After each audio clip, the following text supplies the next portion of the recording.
Hey, James, welcome back to the channel. So glad you are here. I have to change up what we're going to do this week because I was going to share with you part one of the interview that Julie Royce did with Deborah. She's Jane Doe number one in the IHOP situation. We will get to that tomorrow. I did not get through all of part two, which is what I hope to do on later this week, probably Saturday. But Perry Stone came out and made some comments, so I'm going to address that. I'm going to address something that I never thought I would do. I have a surprise for you. And then I have started a petition related to Daystar that I want to share with you. So I've got a lot of material and not a lot of time. So Perry Stone comes out and he's basically doubling down on defending Daystar. He doesn't say Daystar, but he basically says over and over again, the ministry that I love so much. He's talking about Daystar. Okay. I'm not going to say everything that he said. I'm just going to highlight a few things. He said that people have unrealistic expectations of ministry when they show up for work. He literally was attacking all of the whistleblowers. The climate at Daystar is not healthy. Rachel Lamb Brown has several people that have worked for her have come out and said that she yells a lot and she basically rules with an iron fist. And she doesn't understand that if you treat people badly, they will do the bare minimum when it comes to work. If you inspire people and encourage people and show them that you genuinely care about them, and John Maxwell is known for saying people don't care how much you know until they know how much you care.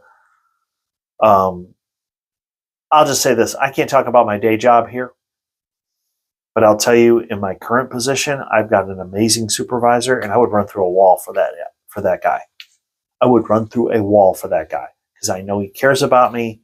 I know that he appreciates me and I do anything for him. So it's pretty clear to me from what we've heard that Rachel Lamb Brown is not qualified to be in any kind of leadership position.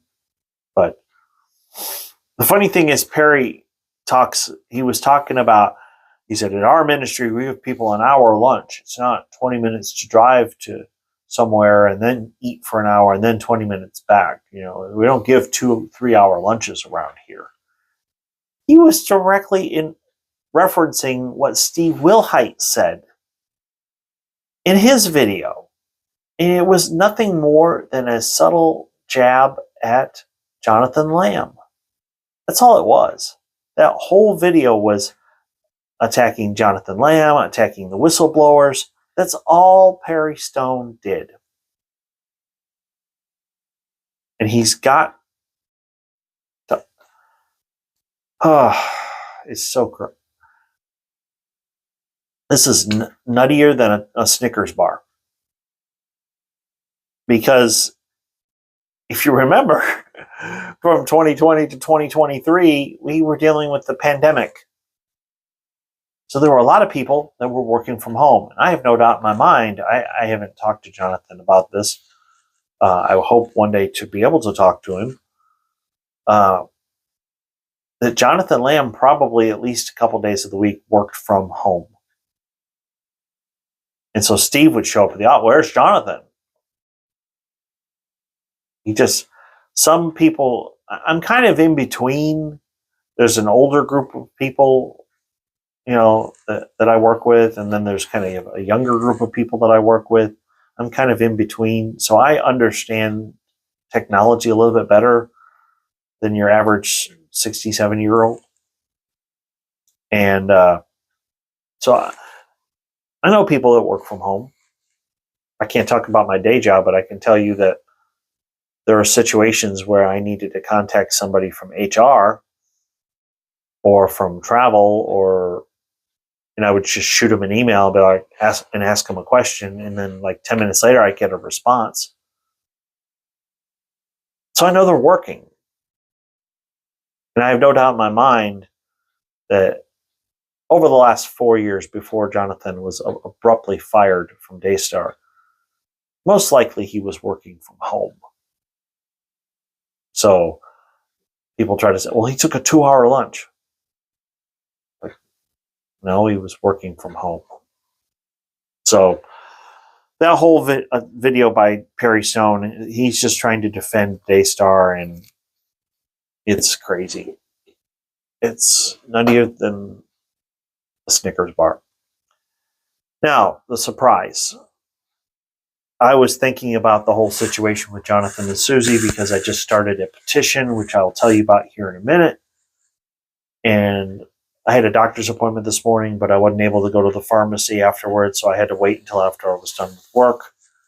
I was driving to the pharmacy, and I believe that I got a word from God. I'm not claiming to be a prophet. I'm not claiming this is prophecy. I'm just going to tell you what happened. As I was going along, almost at CVS, and I just felt like in my conscience that God said that Jonathan is a lot like King David. And I was like, huh? And then I thought about it for a second. I was like, well, yeah, that makes perfect sense.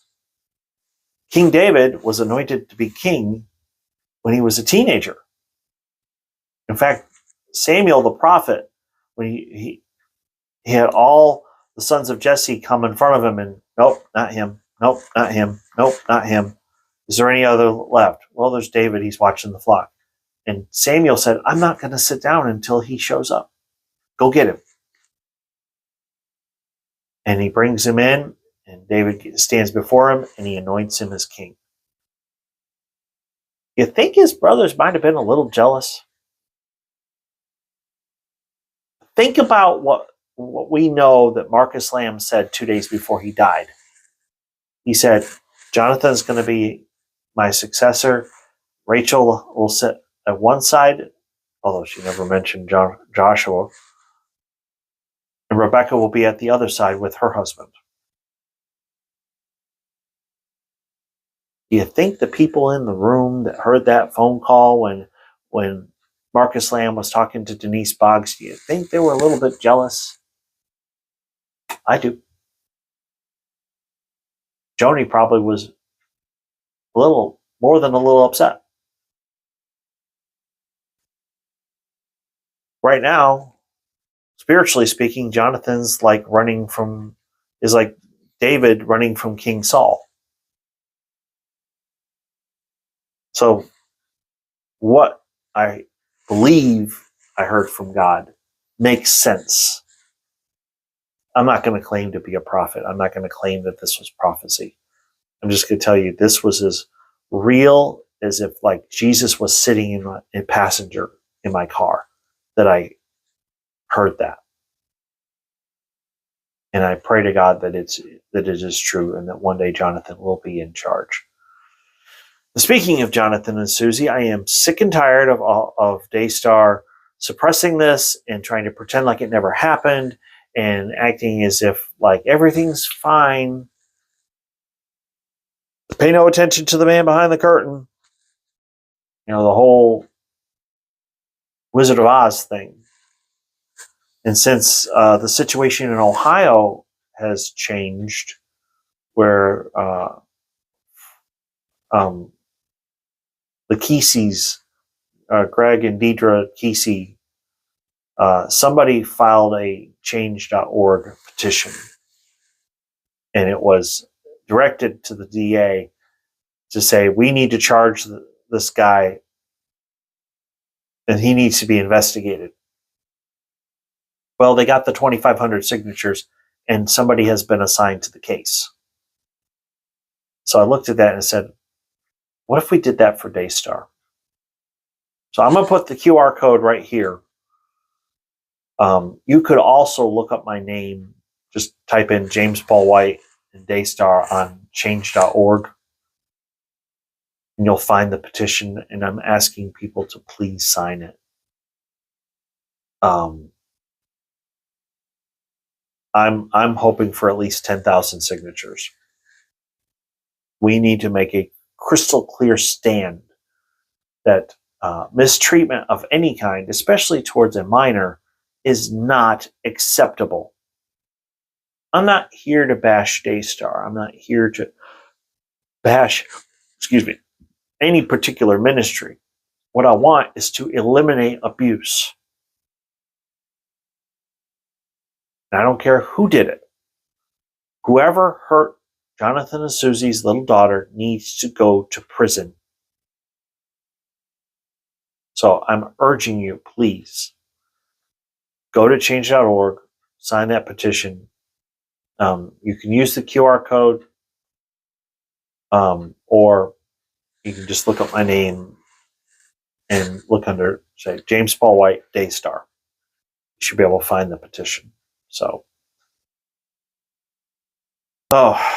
anyway, what I'm going to do is I'm going to do the first video related to Deborah's interview before I leave on the trip, and then we'll do the second one later. And then I'll also share some things that I've learned at the conference. So, if you are new, please hit like and subscribe. I do want to thank you for being here. Thank you for watching. It is extremely important that we get as many people to sign this petition as possible. So if you sign it, please share it with others. So I'm really tired, but I'm going to push through and I'm going to do that second video. So thanks for watching, and I'll see you tomorrow.